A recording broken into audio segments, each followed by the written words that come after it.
De volta com o programa Pense em Saúde, hoje falando de cuidados com os pés. E participam conosco os médicos ortopedistas Dr.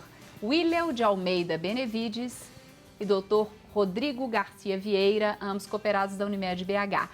E, bom, nós passamos no segundo bloco uma reportagem com a podóloga Adriane Ramos e ela mandou aqui uma mensagem para a gente. Boa noite, gostamos muito, estamos adorando o programa. Nós é que agradecemos a sua contribuição super valiosa com a matéria que fizemos com você.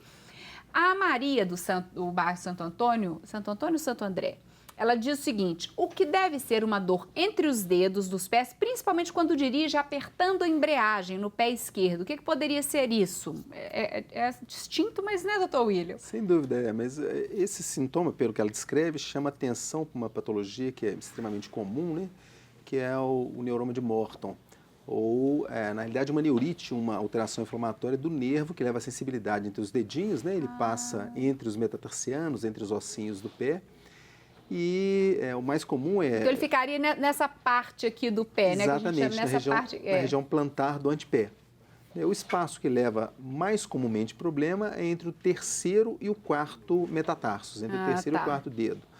Mas você pode ter em outras localizações, né? Isso, a mulher sente muito isso, às vezes, quando anda de salto alto e no dia seguinte do pé dá até choque, né? A mulher tem um grande problema, o uso do salto é um dos fatores que predispõe a isso. Tem que lembrar que o trajeto do nervinho, ele passa embaixo do ligamento que mantém os dois ossinhos juntos, né? E o atrito do nervinho com esse ligamento gera um processo inflamatório, que é chamada neurite interdigital ou conhecida como neuroma de Morton. Morton foi o autor, o inglês, que descreveu isso há muitos anos atrás. Né? E acabou ficando com o nome dele, esse problema. Mas esse problema tem tratamento, é cirúrgico, é só um acompanhamento? Como Sim, tem tratamento e depende muito da sintomatologia do paciente. As indicações cirúrgicas são muito específicas hoje, né? Os casos para serem operados têm que ter realmente determinadas especificações clínicas para chegar ao ponto de cirurgia, porque a grande maioria resolve com medidas conservadoras, mudança de calçado, medidas físicas para ajudar a desinflamar o nervinho e por aí, uma série, até infiltrações com corticoide, por aí. São métodos alternativos e usados antes de se propor um tratamento cirúrgico para o neuroma. Medidas físicas, a gente está pensando em bolsa de água quente ou bolsa de água gelo, coisas desse tipo. Exato, fisioterapia específica e tal. Doutor Rodrigo, chegou uma mensagem aqui para você, da Isabel Cristina, do Novo Riacho. Ela disse que ela teve um problema muito complexo com você e você que tratou, acho que foram 5 cirurgias, que você foi super atencioso. Foi um caso meio complicado, né, doutor Rodrigo? A Isabel é uma paciente especial, ela realmente passou um período de recuperação e agora eu acho que ela já está bem, está recuperada. Né? Um abraço para ela. Tá certo. O Alcino, lá do bairro Sagrada Família, manda um abraço para a gente. Ele está sempre nos ajudando a fazer o programa com a participação dele. Ele falou o seguinte: aqui no Brasil não existe a medida meio, por exemplo. Eu calço 36,5, 37,5. Isso, às vezes, dá diferença num calçado, mas para ele, por exemplo, no caso dele, que é atleta, ele é corredor, isso faz diferença no caso do tênis. Você ou compra o tênis apertado ou grande demais, o que nos dois casos não seria interessante. E aí, o que vocês têm a comentar sobre isso, doutor Rodrigo?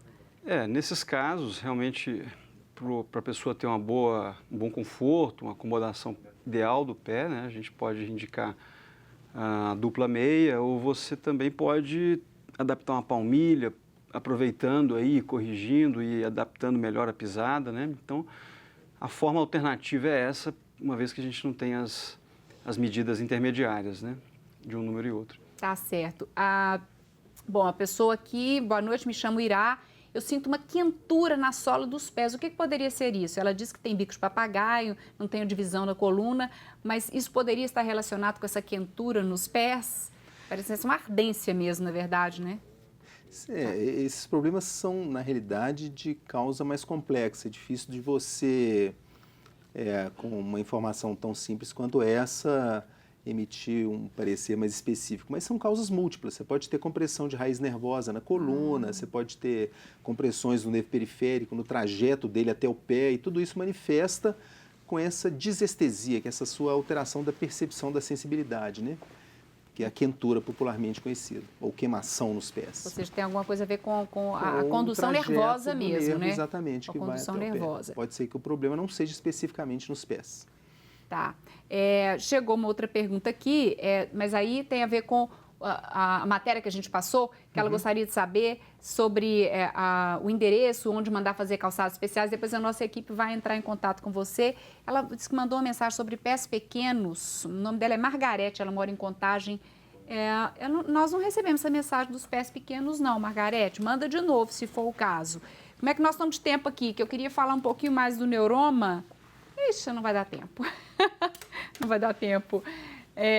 Não, porque vocês falaram do neuroma e o último que eu acho que acaba que vira um programa inteiro só para ele, que é Joanete ou Joanete, que até hoje as pessoas não me definiram como falar.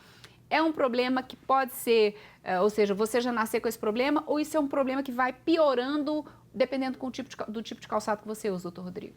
Sim, nascer com esse problema é muito raro, né? Tá. Apesar de ter o hálux valgus juvenil, que se apresenta aí já na idade mais jovem, é um problema que a partir de algumas predisposições, alguns fatores intrínsecos, a pessoa vai desenvolvendo o joanete. Então é importante a pessoa ter alguns fatores intrínsecos próprios, e ao longo do tempo esses fatores vão se manifestando com a formação do hálux valgus. Que é o que a gente chama de joanete aí.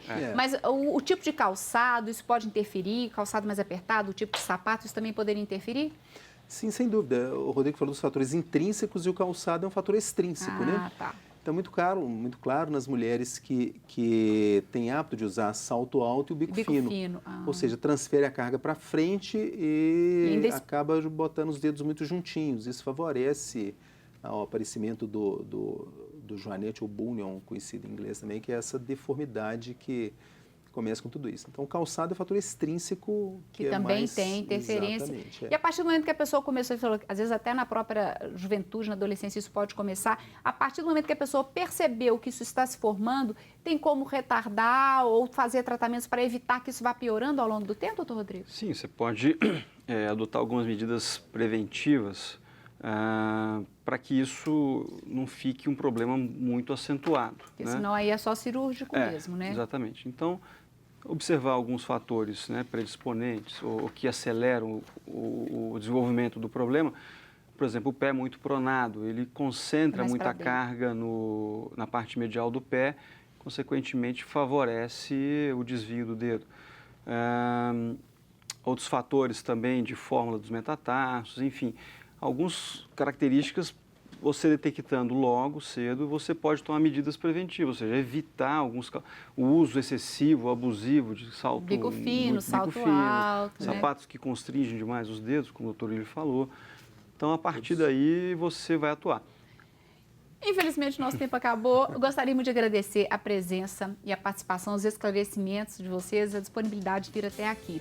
O P-Saúde de hoje chegou ao fim, mas você pode rever este programa terça-feira e quinta-feira, às 5 da tarde, sábado, às 9 da noite e domingo, às 11 da noite. E também pelo nosso site, tvhorizonte.com.br, a qualquer momento.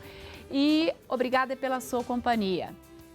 Eu espero você no próximo Pense Saúde, que é uma parceria da Unimed BH com a TV Horizonte. Tenha uma ótima semana. Paz no coração e pense saúde sempre.